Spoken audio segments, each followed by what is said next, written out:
Okay, what's going on, everybody? My name is Mangg. Welcome back to Hanging with Mangg. And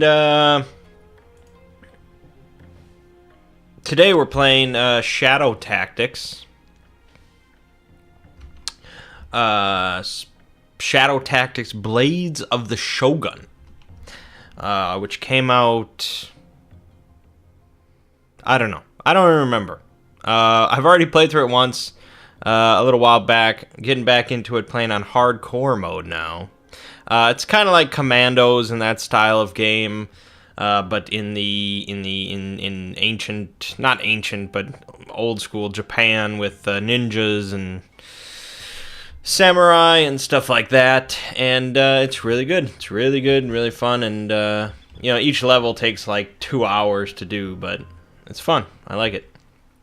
It's not a great game for Hanging with Mangg because I have to do quite a bit of thinking. But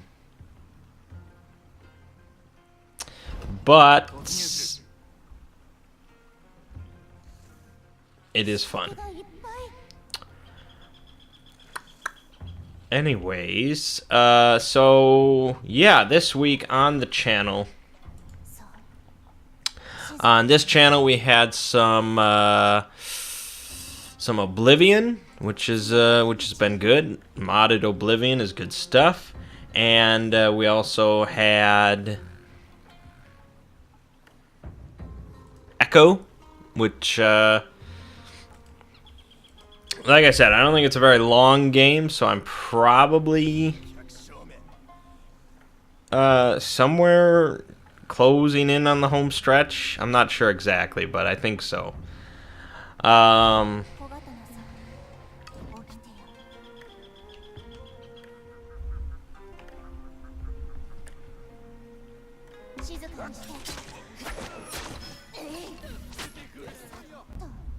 Yeah, I thought so. Yeah, and we also had Sprawl.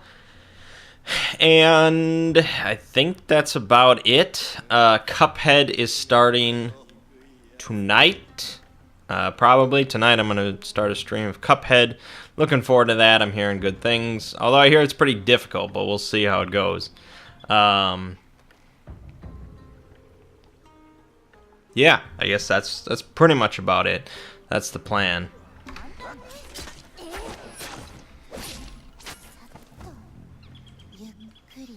Just get the hell over there.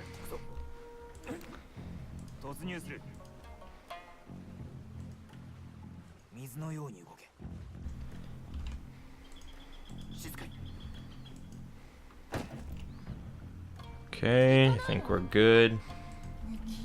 Yeah, we're good. Alright, that was good. On the Exploring series, on Monday we had the Aliens and Imperials video, which did not rocket up through any charts like the Dwemer did, but Dwemer are kind of a special case since they're a mystery in every Elder Scrolls game, whereas Aliens are really only talked about in Oblivion. And really, Oblivion is kind of a bit of the redheaded stepchild of the series. Not incredibly so, but people either really equate with, they really sort of reminisce about Morrowind, because a lot of people got into the series with Morrowind, and it had unique architecture, and the Dwemer were really kind of a big part of it, and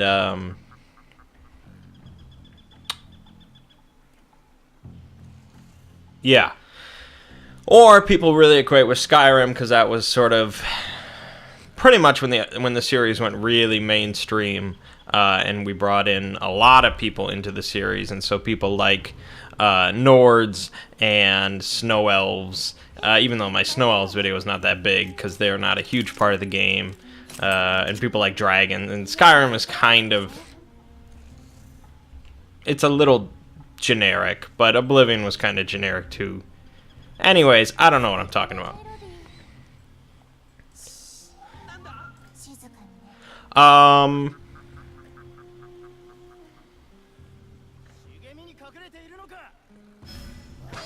Bullshit. shit. And I wasn't too proud of that video in the first place, so it is what it is.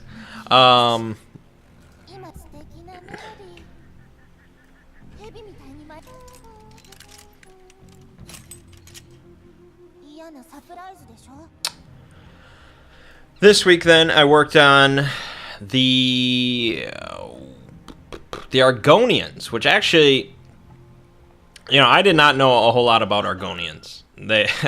I've never played as one ever, and I don't know, I just thought they were kind of weird, and that was the end of it.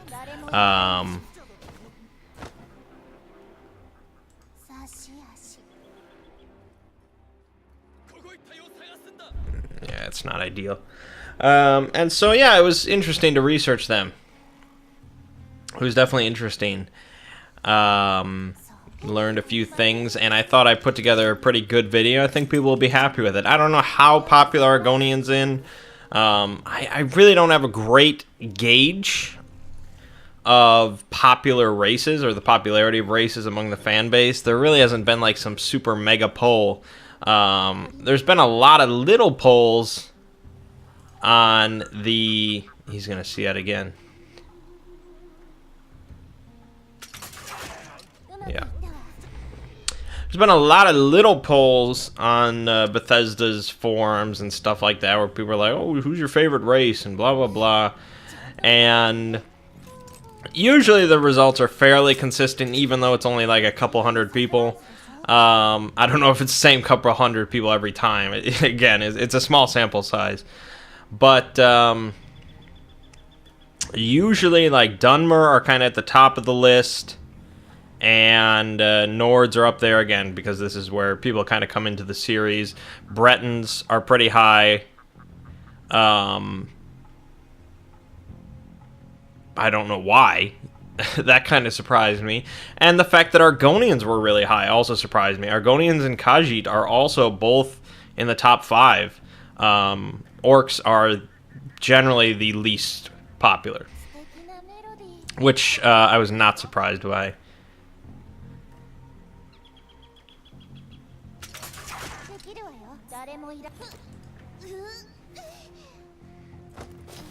There you go. Took a few tries, but we got that guy.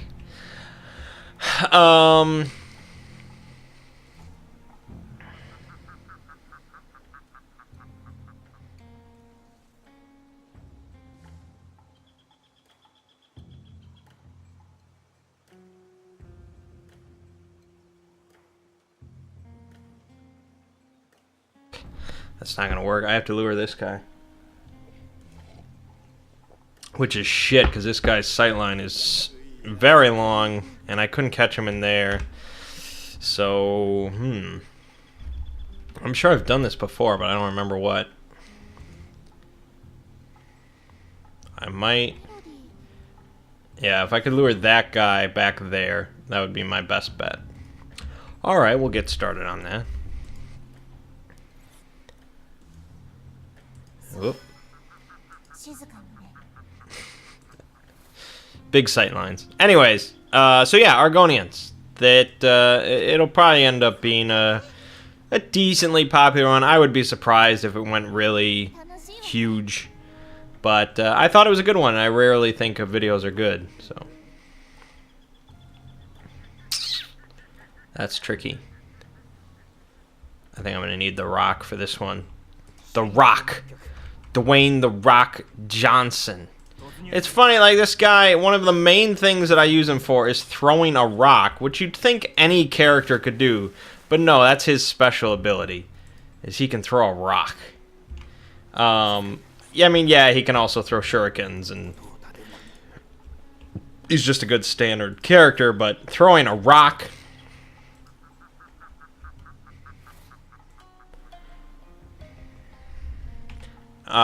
yeah, okay. Let me talk. So yeah, that's pretty much that. Next week, the following Monday, I'll be releasing my Mythology of Vampires video, which I'm excited to work on.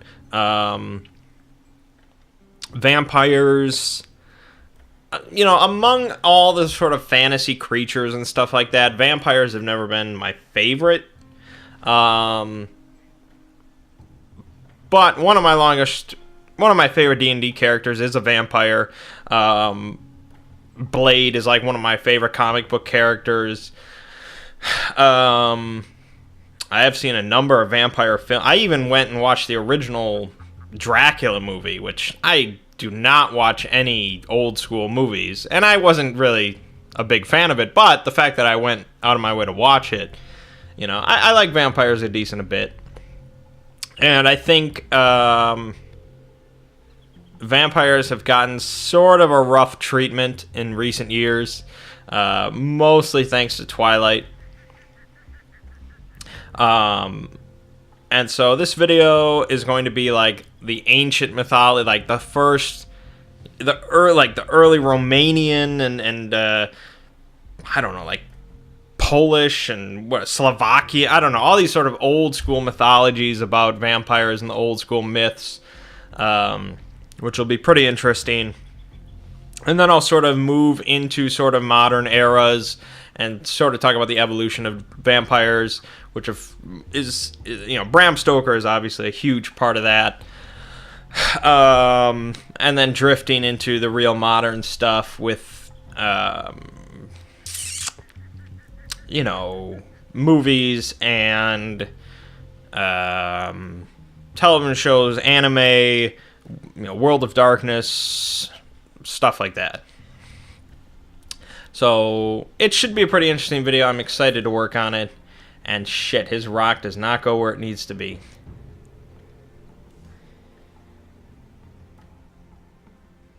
Fuck.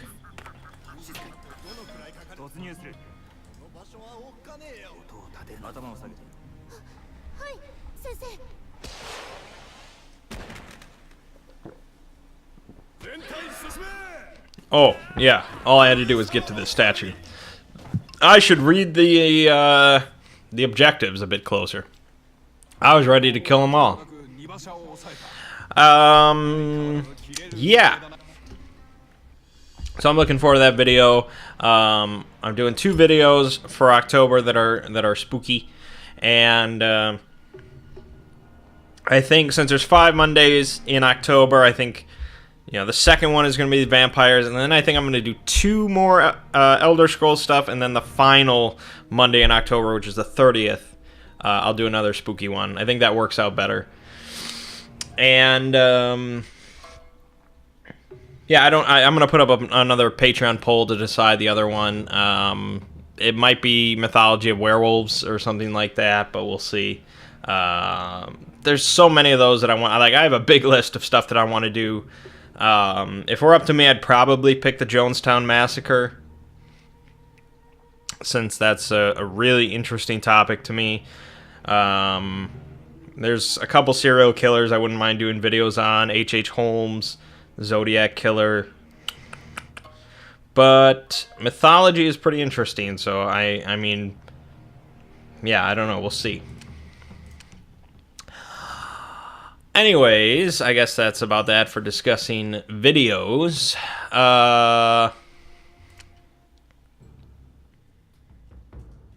Let's move on. As far as board games are concerned, we did not have a board game day this week. It's just kind of falling apart. Maybe as we get into the winter season, it'll probably become more regular.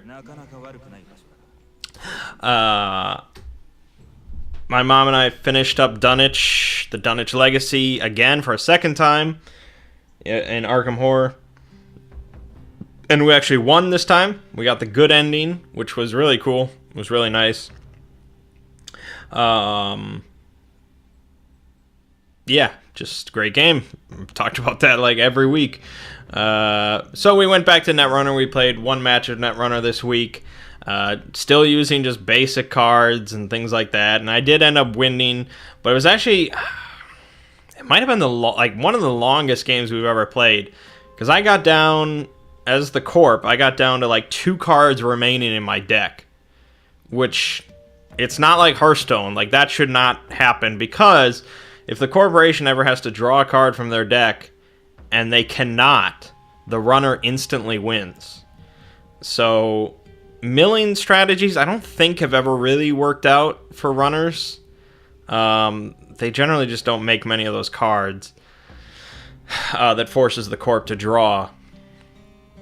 But yeah, I was surprised that that happened. It was really because all of my agendas were at the bottom of the deck, and she ended up doing a really incredible run that let her draw 3 cards from my deck, and 2 of them were agendas.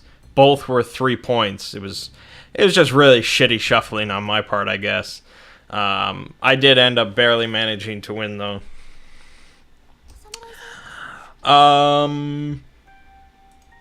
Yeah, so I guess we're back to Netrunner, at least until the next Arkham expansion comes out for Path to Carcosa, whatever it's called.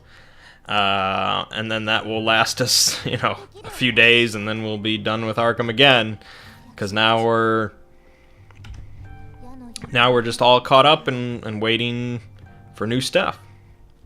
Which is, it's a little sad. It's a little sad. Yeah, that's pretty much it.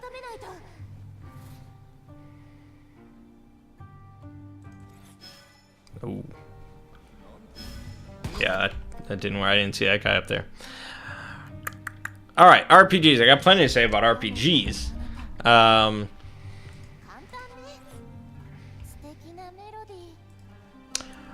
Sprawl. So, Monday Sprawl, which, God, that feels like an eternity ago.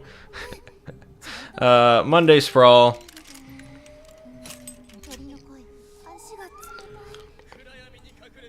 We got our choice of 3 jobs. And I had mentioned to Ziggy that I was interested in doing the Suicide Forest mission that he mentioned last time. But he admitted that he had made a mistake originally by putting them in, like, tiers. Like, this is a standard job, this is like an ambitious job, this is a big-time job. Because then we'll never do the standard job. Even if it sounds so cool and it sounds like something perfect that we could handle, we just wouldn't do it because it just doesn't pay enough. It just doesn't, we have no interest in it because it doesn't pay enough.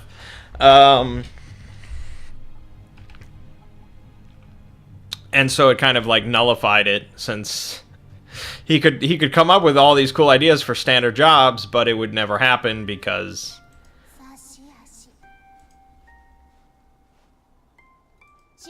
we like money. That's what we're all about.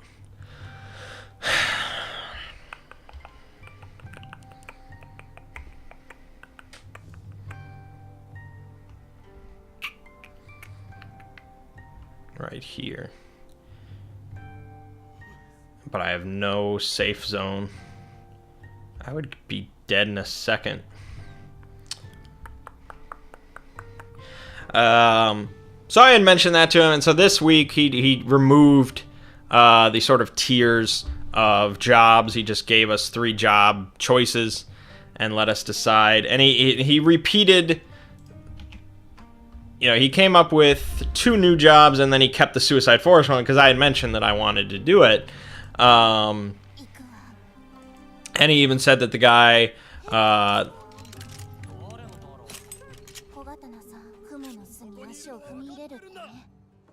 ooh, this could work. Hold on. He even mentioned that, what the hell are you doing over there?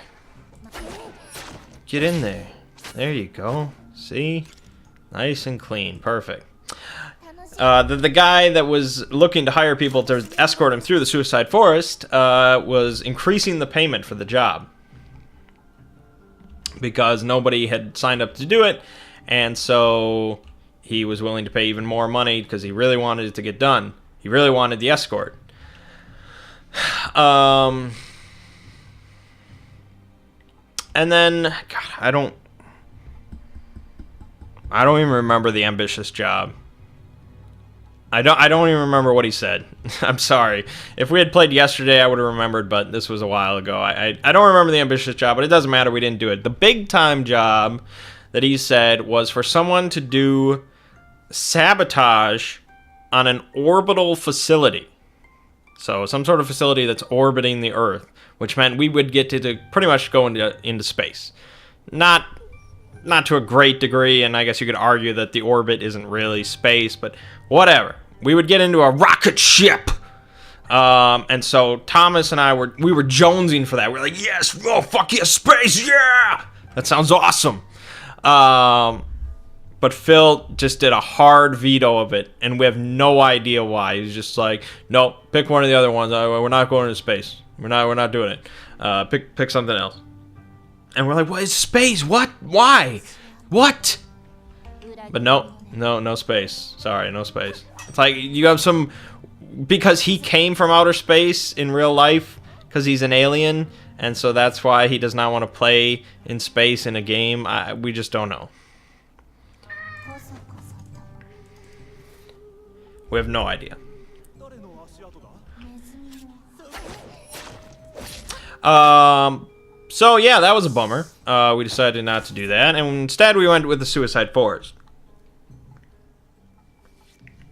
So the Suicide Forest is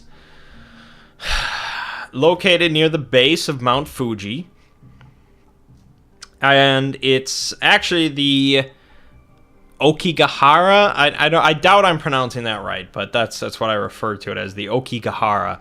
I don't know how you say Aoki, Ioki. I don't know. I have no idea. I'm not Japanese. And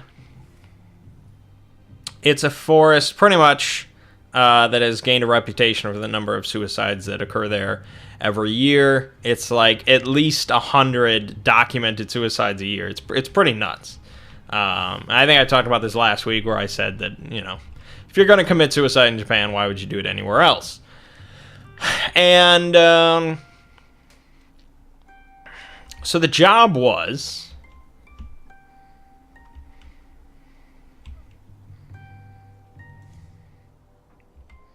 okay, we can kill him right here.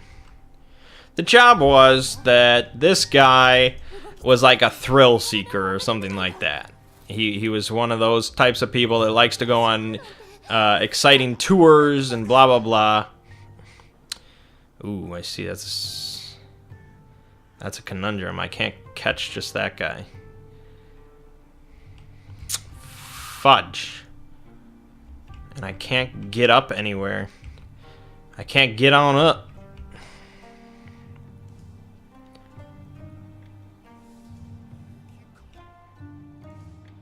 That would be my only option, would be to just run.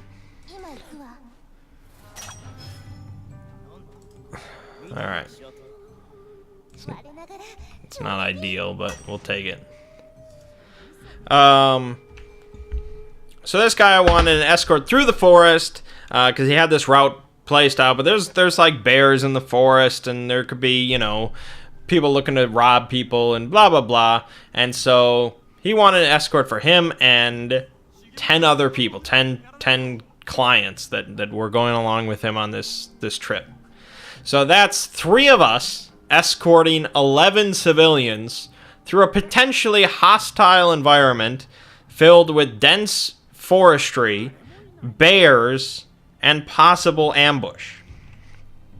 It was really not an ideal scenario, no matter what. But it just sounded cool, so I'm like, all right, you know, we'll go out of our comfort zone a little bit, and we'll try to do this. Really, I should just be done with this area and move on. And so we took the job. And I think we completely botched the get the job role. So we didn't get like any intel. The job wasn't going to pay well. It just wasn't good. Just wasn't good. But you know, you got to go ahead with the job anyways. And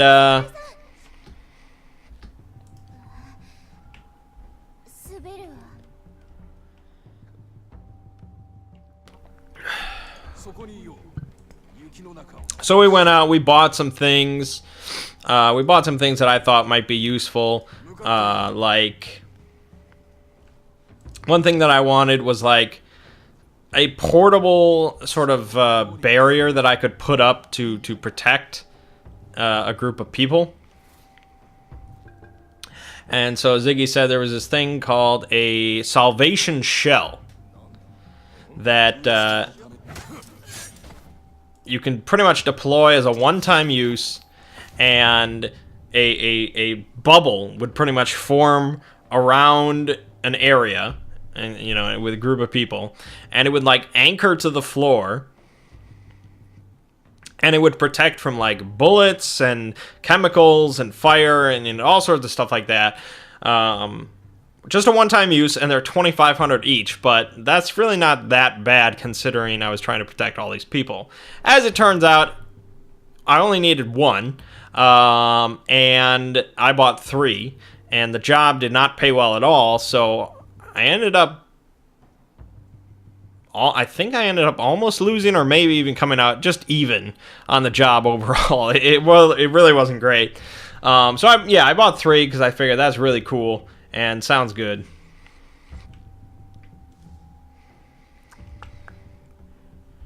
And yeah, I also then I told Thomas that I wanted like a holy man. I wanted like a mystic or somebody like that. Somebody who could, if spirits existed and they're in the suicide forest, I want someone who can deal with that, because I cannot. That's kind of how Artemis thinks in general. He's like, you know, I'm going to prepare for everything that I can, and that might include stuff that I don't really think exists. But if it does, I don't want to just be like, oh God, I'm not prepared for this. You know, he's got to prepare for everything. So yeah, we hired this sort of mountain holy man, who we paid in like gold bars or something like that. And he could commune with the spirits, and he could tell us if there were bad omens or what to do in a situation that involved that and all that. I didn't really think there would be spirits, but I figured better safe than sorry, you know, because I really have no way of dealing with that on my own.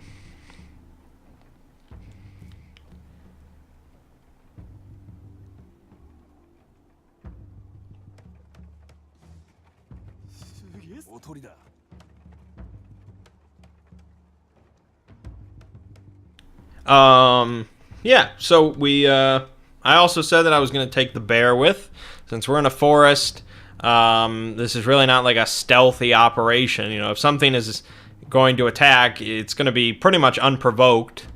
And so I'd rather have the bear than not have the bear. So we brought him along. We had a little trouble with the front gate, since we had more people than they thought we would, because Phil decided to bring along, you know, 3 of his goons. Dude, what the fuck is wrong with you, Mugen?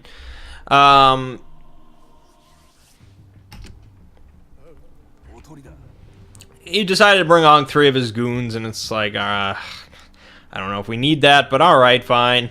And also, you know, we had the bear.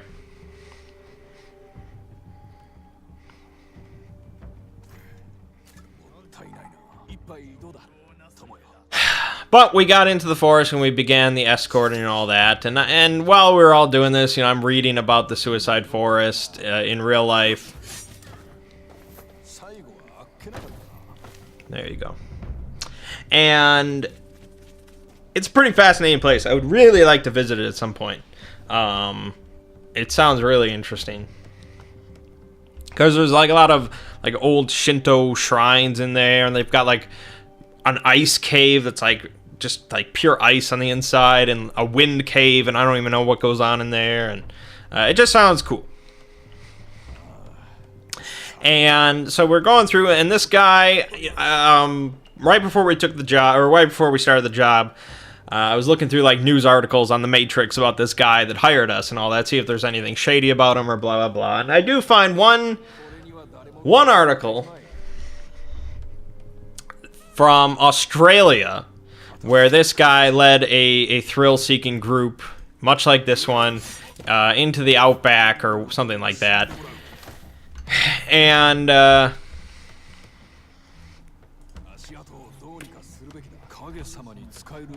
he ended up being the only survivor of some disastrous accident. And he was, he wasn't charged with anything or anything like that.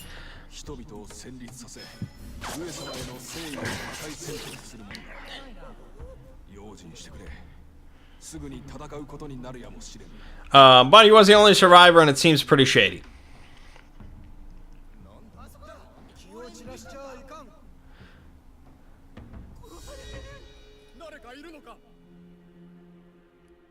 Because the details were pretty lacking on this situation, whatever this disastrous incident. Like, he didn't really want to talk about it or something like that. And the fact that, he went through this horrific ordeal involving thrill-seeking, and yet he still is just leading thrill-seeking groups along the whole way and things like that, and it's just... It seemed shady, so I was going to keep an eye on this guy. I didn't trust him. But we get through we're going through the forest. Everything seems fairly okay. We get to a Shinto shrine, because that's on the route that this guy wants to take, and we discover that it's been vandalized.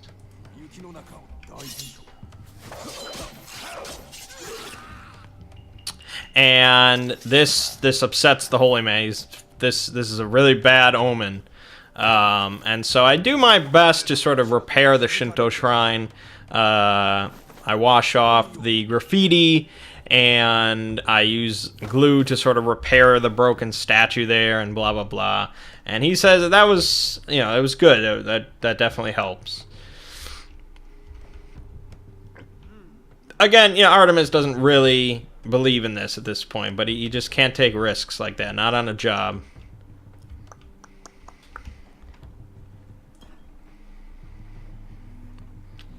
Get Mugen inside.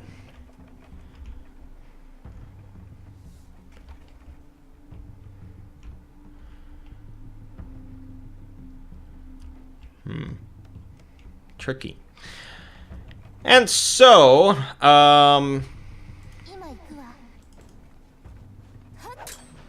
everything seemed fairly alright, but as the sun set and darkness crept into the suicide forest,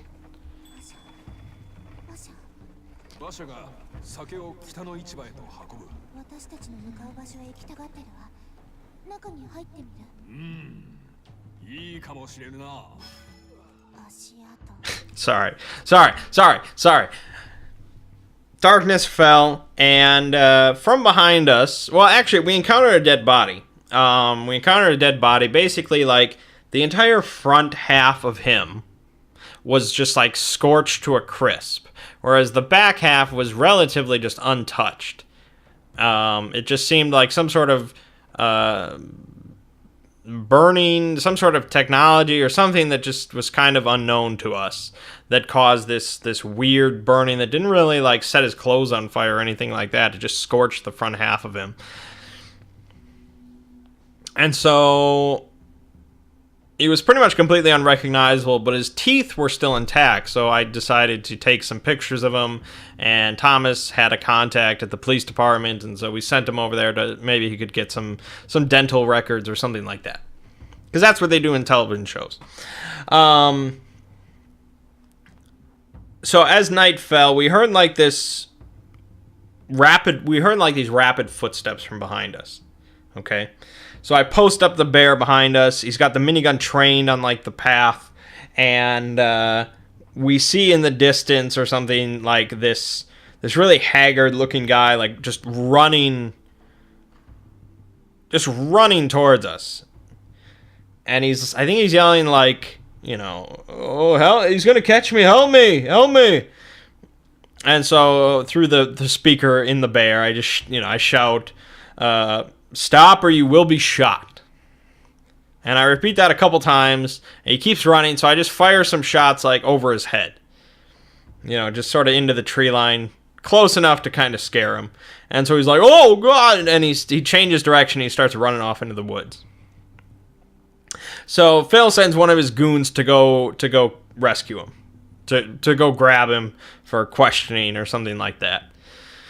So we're watching. Phil has connected cameras through all of his goons' cyber eyes because he's just a weirdo. He's like running a cult. It's really crazy. So he sees everything that this guy sees, and so he sees him approach this haggard-looking dude that's like hunkered down behind a tree, and he jumps out to try and grab him, but it's a horror movie. It's a horror movie. So the guy like turns around with like this really twisted looking face. It's like his mouth is like way too large, and like his eyes start glowing, and then the feed goes like staticky or something like that. And so I'm like, well, I see the footage as well. I'm like, all right, this is fucked. Either this is some technology that I'm not prepared for, or this is some sort of spiritual event or, supernatural event. So I asked the holy man, like, what should we do? What's your best advice? And he's like, well, we could go to the nearest shrine, the Shinto shrine that would offer us protection. But that's a 30-minute walk from here. And it's like, okay, in the dark, 30 minutes, how many... I've got some sort of supernatural or whatever thing hunting us down now, apparently. We've angered it somehow. And I've got 11 civilians here. And I can't... This holy man, his best protection is, go to the Shinto shrine. And I'm like, that's just not going to... I'm going to lose at least one person on the way there, and that's just not good. And so I'm like... I did really the only thing I could, and I decided, all right, I'm just going to put up the salvation shell. We're just going to camp here. We're going to bunker down. And if some sort of supernatural whatever is bold enough to attack a group of 12 or 13 people that are all bunkered in like that, then there's really nothing we can do. And just, if it gets to that point, I'm just going to get on the bear and try to ride out of the forest. Just, there's just nothing I can do at that point. So, yeah, I put up the shell, we bunker down for the night, and really the night passes without incident, which was good. We were fortified enough, I guess, that the whatever this threat was, it must have believed it didn't have a great chance of just picking us off. So the next morning, real early, we get up, and we decide, okay, let's keep going. And Phil tries to send a message to his dead goon that died from the supernatural thing, and he gets no response, but he starts hearing a buzzing sound in his ear.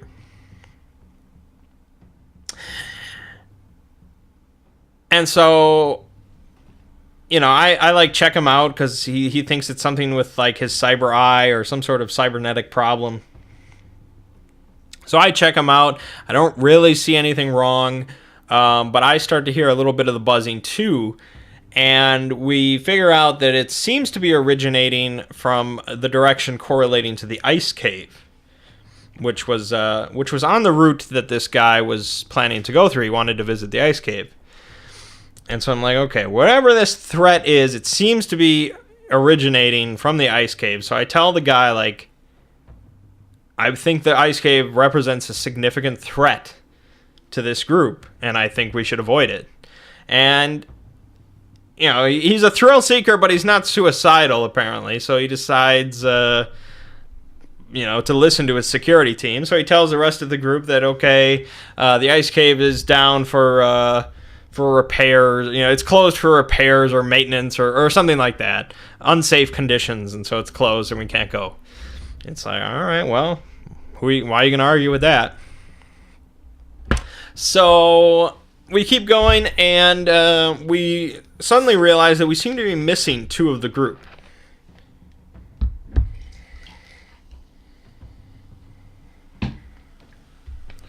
And so we checked some camera footage while we were walking, and it seems that two members of the group that were in sort of the back,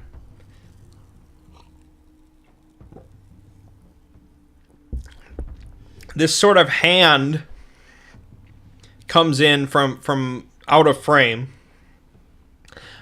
We just catch the edge of the frame, so it's not like a disembodied hand, but it might be. This hand comes in and sort of grabs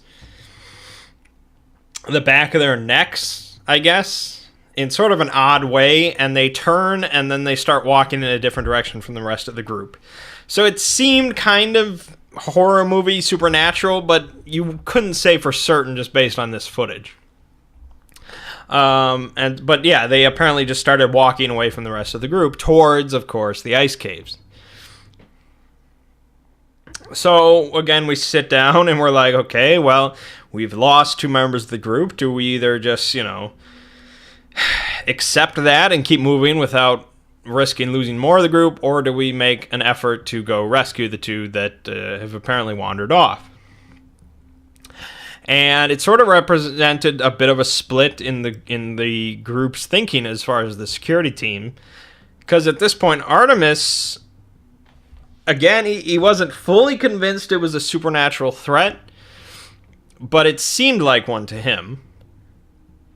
And even if it wasn't a supernatural threat, he wasn't being paid to go into the ice caves at this point. He wasn't paid for a rescue mission. He would make no extra money off of a rescue mission. Not really.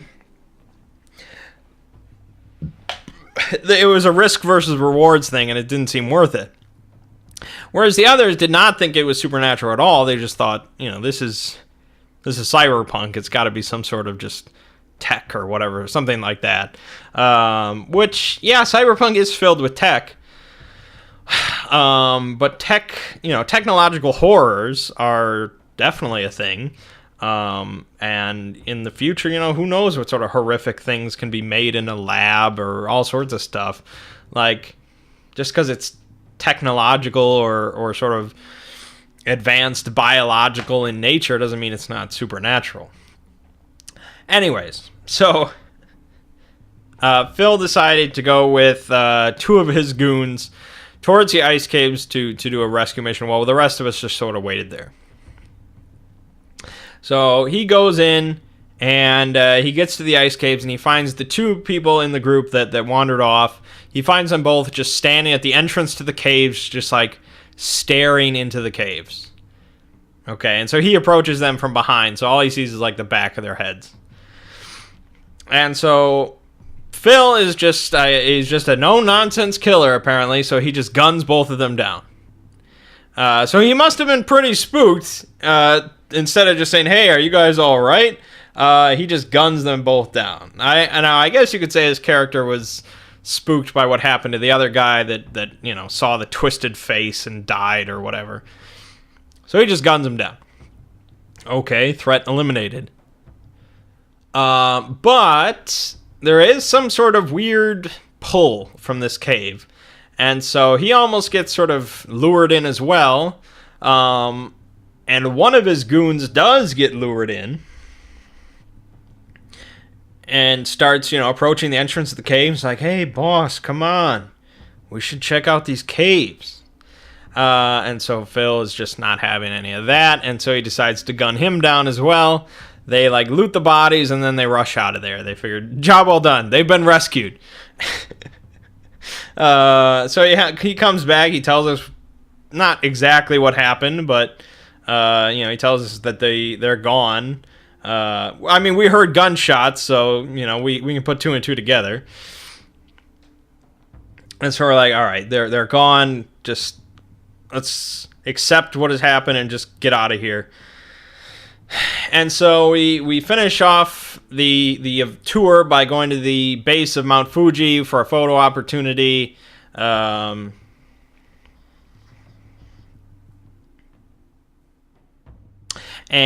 that's pretty much it. We make it out of there. We've lost 2 goons and 2 clients. So it's a bit of a disaster. It's not exactly what you'd want out of a regular tour. And then we find out the pay. Because the guy was paying us based on what he was going to be making off of this tour. Right? And so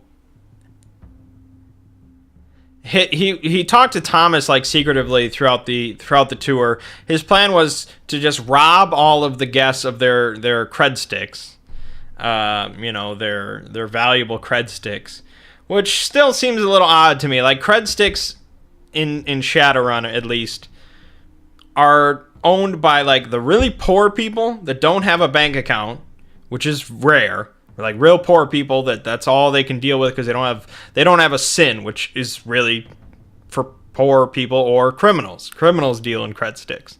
If you are a regular person in any fashion, you have an ID and you have a bank account. That's it. You never it's like me handling a check. Like it just doesn't happen anymore. It just doesn't.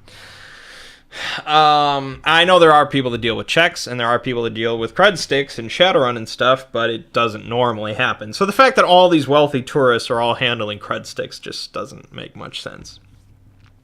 But anyways, his plan was to rob them all of these cred sticks, and then they would also have to pay for the tour, and so he would get quite a bit of money, and then he would pay us based on that. But since that didn't really happen for the most part, and he lost 2 clients on the way who couldn't pay him for the tour because they pay after the tour, that doesn't make any sense either. This whole business was just shitty. So he's like futzing with his comlink because the payment didn't go through, and I'm like, hey, let me see it.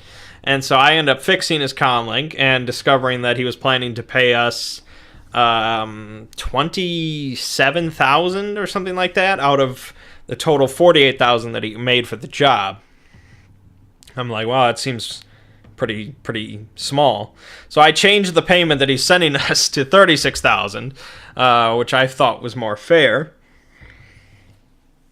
Since, we lost people too, and we were taking a significant risk, escorting this many people, and, he wasn't really... yeah. He was kind of a scummy guy, because I did catch him stealing a cred stick, and I'm like, he's a criminal. That's what he does, but this is what we do. So I took $36,000, and he couldn't really argue because I had the bear there, and blah, blah, blah.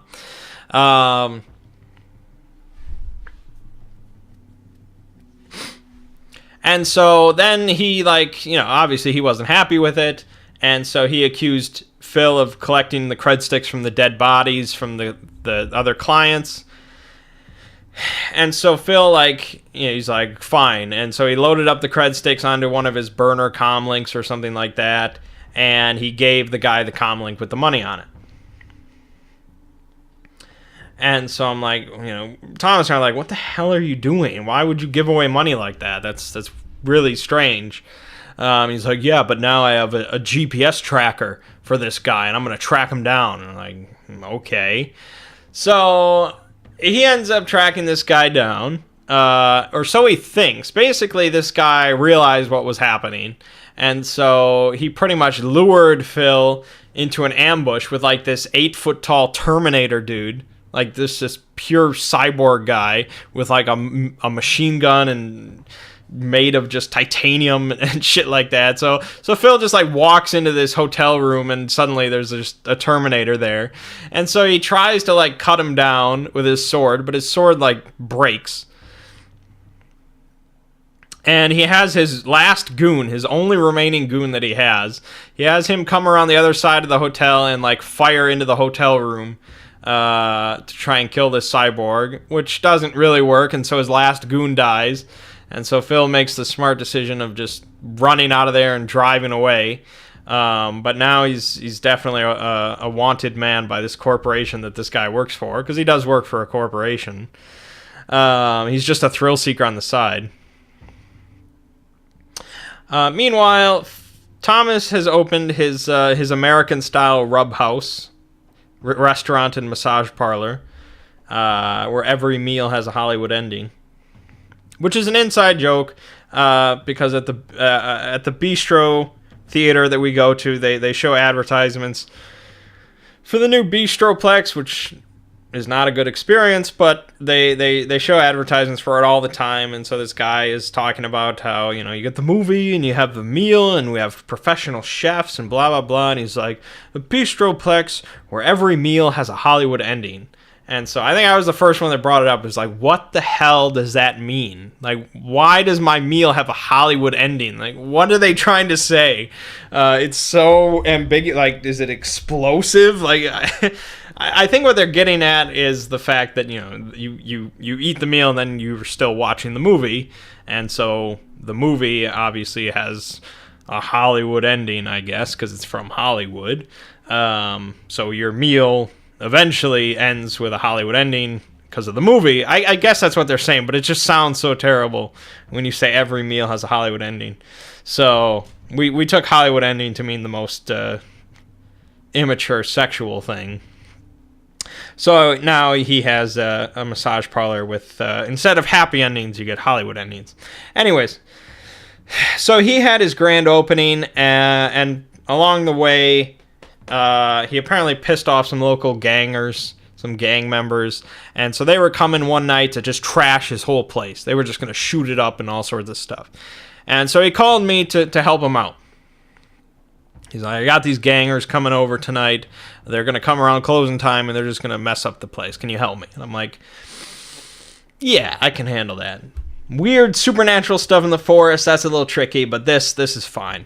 So I pretty much just show up, we go on the roof, and I just have a couple paint grenades filled with DMSO and tranquilizer, and these guys just come out and they start approaching the door in like their leather jackets with their machine guns and, you know, Uzis and stuff, and I'm just like, well, here you go, and I just drop a couple of these grenades.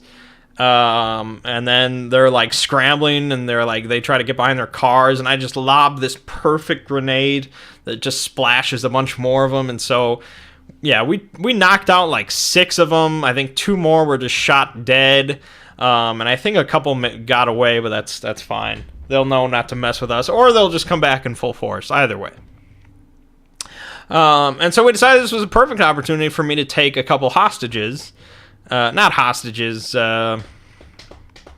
test subjects, for Artemis's project of transferring his consciousness into a computer so that he can put it into a robot body, so that he can have both, a very strong mind, and he can have a very strong body as a robot. So, having a couple people to experiment on makes that a little easier. And that was pretty much that. So next time we decided we are going to do the space mission. We all agreed that, it's going to pay big. It's going to be like our one last job. We're going to go up into space and do some crazy-ass shit. And that will be our final job for Sprawl. So I'm looking forward to that.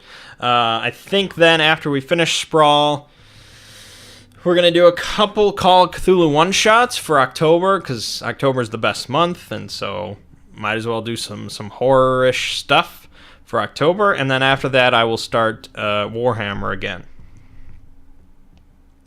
Alright, and then also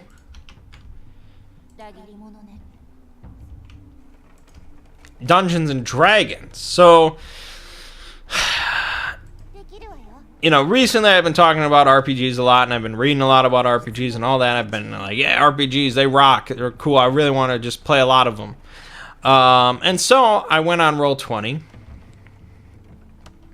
and I found myself an RPG to play with random people. In fact, it's the same game that Mert is in. He plays every week, but it's like a West Marches game, so there's just a lot of people, and they play like... They have a few different groups that play, at different times each week. And so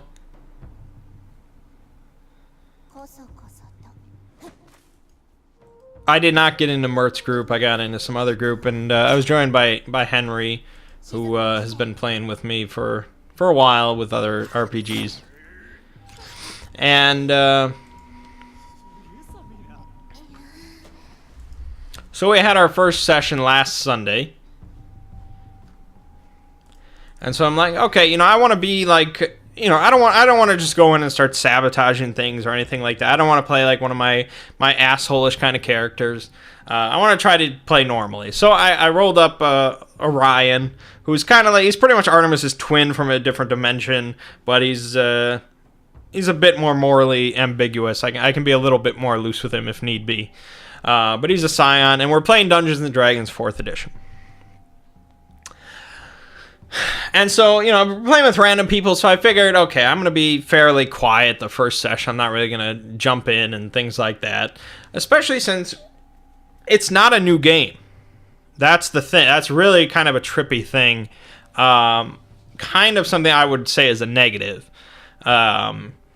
It's not a new game. Especially, it's West Marches style, which if you don't know, it's usually it's like a dozen or more players in a group and like 2 or 3 DMs or maybe even more than that. And what they'll do is they'll have like a running campaign it's in a setting, and they'll have different groups of adventurers, and they'll sometimes join up so people can mix around and things like that. And a group of people will get together out of game, and they'll say, oh, I want to go do this thing over here. I want to go explore this temple out in this wilderness or something like that. You know, who wants to go with me? And somebody will say, oh, you know, my character would do that. I'll go with you. And my character would do that. I'll go with you. And then that little group or whatever would go to one of the DMs and say, we want to go explore this temple on this night, you know, at this time. And the DM's like, oh, all right, I'll set that up and I'll prepare for that. And so that gives him a chance to prepare for exactly doing that thing. You know, he knows that these players are going to be going to this location to check it out, you know, or do this thing. It's a preparatory style of play, which again, preparation for RPGs is it's sort of a differing thing. I mean, some DMs will prepare for hours. Like for every 2 hours, for every hour of play, they'll prepare for 2 hours. Which just seems just crazy to me. And then you have more modern stuff like Dungeon World and things like that, where preparation is kept to pretty much a minimum. Maybe like, you know, 20, like maybe 10 minutes even, not even for an hour of play. I generally think preparation is, I wouldn't say it's a bad thing, but I think it can be a negative thing. But anyways, that's not the point. So this campaign that we're in, there's a bunch of players. Like, I feel like there's 15 players with one DM. That is not how you want to do it. And really, I'm amazed that this guy is even keeping it going. This guy runs 3 games a week. Every week. And he keeps having more players join him. It's just not a good thing. But yeah, the point is, it's an ongoing campaign, and so Henry and I were joining with one other random person into this group 1, which apparently has had some vacancies for whatever reason, and so there were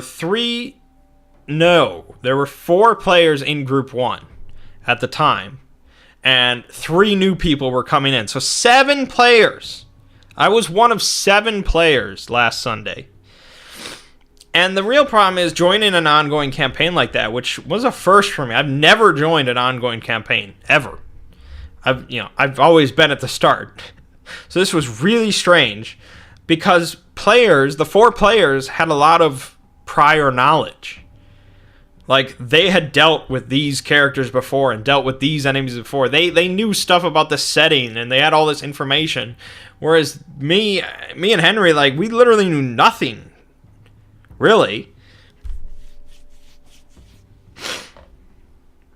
And so, basically, what we were told is we were going to be going through this forest. We were trying to get to this town called Loudwater to see this guy named Krellsbane. That's what we were doing, the 3 of us, okay? And along the way, we were going to encounter, like, this barn and this farmhouse, and there were going to be, like, a bunch of campfires in the field. And that would pretty much be where we'd come in, and we wouldn't know much, but I guess we kind of knew that the other 4 were in some sort of predicament, so they were like, somewhere in the vicinity. Supposedly held captive or something like that. We didn't know the whole details, and our characters didn't know any of that. So we were just told some out-of-game knowledge. I'm not sure why we were told out-of-game knowledge, but whatever. So sure enough, the session starts. We get to this scene, the farmhouse, the barn, the campfires, all that. And we're just like, it's like nighttime. We're just kind of sneaking around, and we come up to this situation.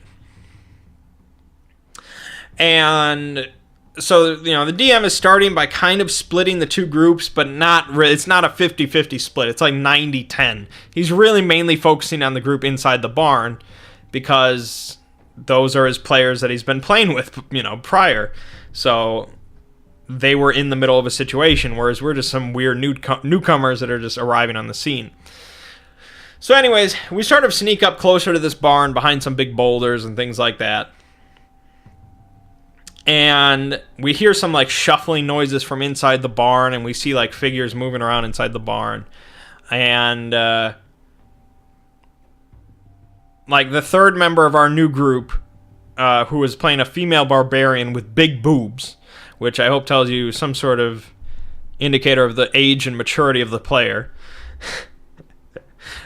He rushes in towards the barn, and he tries conversing with the other players. But, out of game, we know that we're all player characters and we're all going to be buddy-buddy. But in character, we have no idea who this other group is. They could be like... They could be orcs or something. We have no idea.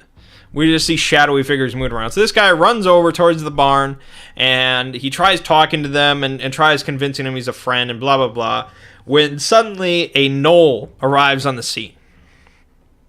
A gnoll leader. It's the leader of the gnolls. That's what's indicated to us. And so at that point, I guess one of the other people in the barn panics and decides to just blast this barbarian that showed up because he assumes it's an enemy, which is PvP, which happened very quickly. And his justification was, well, that's what my character would do, which in the history of D&D, it's one of the worst justifications for an action. Well, that's what my character would do. I know I've used that before, but when it comes to PvP, you have to be really careful. And I've definitely made mistakes in the past. I'm not the best preacher about this. But PvP within the first 10 minutes of a session, unprovoked, pretty much. I don't know if I've ever done that. That's pretty rough.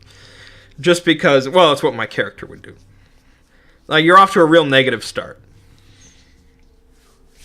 So anyways, this gnoll leader starts laughing, and he's like, I just want to talk to you. And we've established at this point that the barn is basically like, it's like it has some sort of magical barrier on it so that they can't leave the barn. They get like zapped whenever they try to leave. So they can't escape, and there's these 3 newcomers on the scene. We don't know anything that's going on. But it seems to me that these people are being kept inside this barn by this gnoll, right? And so I come out from behind the boulder, and I have my hands up, and I'm like, I've come to negotiate the release of your prisoners. Which, I can probably put together this gnoll, he's keeping these people prisoners with some sort of magic. Okay, they're a prisoner. So I try to bluff. I try to say that I come from the wizard college or whatever in Loudwater, and these prisoners have a deadly disease, and I've come to retrieve them and bring them back to the college. And the DM pretty much ignored me at first. Like, he just, kept on saying whatever he was saying. Like, he completely ignored whatever I said. But I pretty much repeated it, and he says, there is no mage college in Loudwater. I'm like, what the why would a gnoll have any information about that? Well, I'm like, well, you're mistaken, because that's definitely where I just came from. And so I try rolling my bluff, and I roll a 16, but that's not good enough. And so he just says, he just laughs it off, and he says, oh, get in the barn, and we'll talk. And so I'm like, why the fuck would I get in this barn? Like, why would I listen to some weird gnoll in the forest who's keeping prisoners? And why would I say, oh, okay, Mr. Gnoll, let me just hop in your little protected barn and be one of your prisoners? Like, no character would ever do that. And it's completely, I'm going to say it, it's completely retarded that the DM thought that that anybody would go through with that. Why would you willingly become a prisoner when it's like, when we at least outnumber this guy 3-1? And so I'm like, fuck this. And so I attack the Gnoll leader. This apparently shocked the DM. We went through with a fight, okay? A fight broke out, and multiple times throughout this fight, he's like, I really did not expect you guys to do this fight this early, but okay. It's like, what the fuck were you expecting me to? This is insane. This is insane. Like I'm being blamed for this fight, and I'm like, are you kidding? It's a Gnoll. They're animals, pretty much. Like, they can sometimes speak common, but generally they're like orcs. They're just animals that just eat. They eat humans and like these are bad creatures. And you expect me to just be like, sure, Mr. Gnoll? Like, it blew my mind. And so, the fight goes on. And the fight goes on for 3.5 hours. 3.5 hours. It is by far the longest fight I've ever taken part in an RPG. And that's not an interesting fight either. This is not like a end of a campaign battling gods and demons and like armies together and like climactic anime type stuff. No, this was some gnolls and like a fire beetle. And it's like, it just 7 players, 4th edition D&D, just, it was disgusting. And so it turns out that the Gnoll leader was actually a green dragon in disguise. Ho. Well done. You got us. Who would have thought? I'm sorry. I would never assume that. Which is fine. I get, you surprised your players. That's good. I guess that rarely happens, right? But it's incredibly foolish of this DM to be just surprised at the way this played out. If he had counted on us getting into a fight with the green dragon, and then the green dragon just walloping our asses, and we wake up like 8 hours later with 1 HP, and being like, wow, we shouldn't have fucked with it. That was a green dragon, man. Holy shit. And he's just like, I got you right where I want you, or whatever. Like, but he's just like, I really didn't expect this fight. Like, whoa. And it's just like, wow, what? And so the green dragon, he goes through the fight pretty much. I don't know how much he was fudging, but we go through the fight and we're getting our asses pretty much handed to us. We're not going to win this fight as it is. And so at some point he decides the green dragon just gets up and flies away. That's it. And, I can't say for certain as for what plans he has for this green dragon, or, what his greater plans are, or anything like that. But the green dragon, threatened us plenty of times, like, I'm gonna eat you all, and one of the players was like trying to negotiate with the dragon or try to be diplomatic. We're like, let's just all calm down and we'll talk. And the DM even flat out tells the guy, like, I'm just gonna tell you're not gonna be able to be diplomatic. It's just not gonna happen. This guy's out to kill you all. He tells us he's out to kill you all, which doesn't make any sense then when the dragon just decides to fly away and he's like, I'll eat you for dinner later. It's like, that's just pure DM intervention. It's like, no, if you plan for this big bad dragon to be a big bad motherfucker, all right, and we pick the fight with the wrong guy, we deserve to reap the whirlwind of our actions. Okay? I fully expected to die in that fight. In fact, once we found out it was a green dragon, I fully expected a TPK.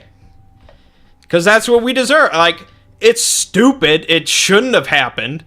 Like, because that's really kind of cruel to your players. But you have to follow through. Because now it's like, well, I'll just pick a fight with anything. Like, what do I care? The DM's just going to be like, oh, I'll eat you for dinner later. And then, whatever. He'll just send some skeletons or something. Because one guy did die. One player did die during the fight. He legitimately, his character died. Per the rules, death. And we ended up getting rescued by some elves. Some drow, in fact. And so after the session ended, he was like doing some write-up about, the aftermath of the whole session. And he says, oh, the elves took his actions as a sign of a hero. And so they did a ritual and he's resurrected. What? Resurrected? Like, so there were like really no repercussions whatsoever to this whole horrible action that we took of fighting this thing. We just get some experience and we move on. Like, just terrible. And you make me sit through 3.5 hours of combat for that? Good Christ. It was terrible. It was terrible. I was really not sure if I wanted to even do it again. But we made it to a town, and so we're down to 6 players in the group now because the really annoying barbarian moved to a different group. So I guess I'll give it another try, but I don't know. That's some really strange DMing for me. And the other part is 4th edition D&D has lost a lot of appeal to me, especially when not run by Ziggy. Ziggy has a very sort of loose DMing approach. There are rules when Ziggy DMs, but he also is fine with the rule of cool, and he's fine hand-waving rules if something is more interesting or makes sense logically. Like, I have a living missile attack, right? As a sign, you get a living missile daily, and it basically lets you just use telekinesis to just fling somebody around as much as you want. You can slam them into walls, pretty much. That's pretty much the flavor of the power. But in this fight, the flavor did not mean anything, and it was literally 100% by the rules as to how this power operated. There was no slamming into walls or anything like that because the power did not say, oh, you do extra damage if you move them into a wall. Which, okay, that's the rules. That's how it is. I wasn't going to argue, but it's just like, well, that's a real cool style of DMing, I guess. I don't know. So I'll do it again. Maybe it'll become more positive of an experience, but if it has another kind of negative... If I have another negative session, yeah, it's probably it for me. I had my fill for D&D with random people.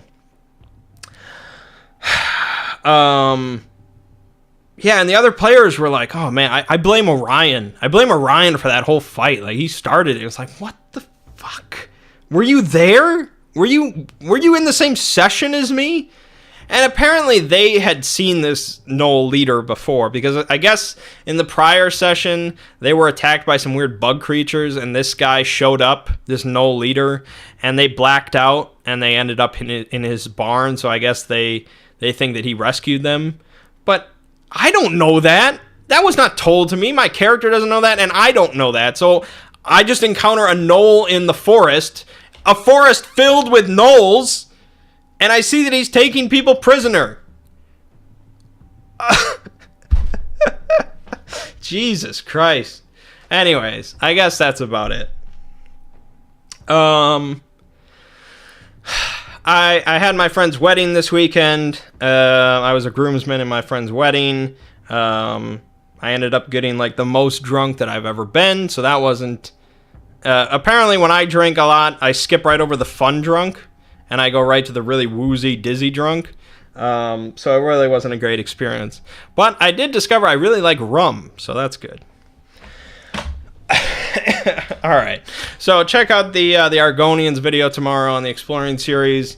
Cuphead tonight, some more Oblivion this week, maybe finishing up Echo. And yeah, it's October, so get out there and watch some horror movies. But my name is Mangg. This has been Hanging with Mangg, and I'll see you fine folks next week.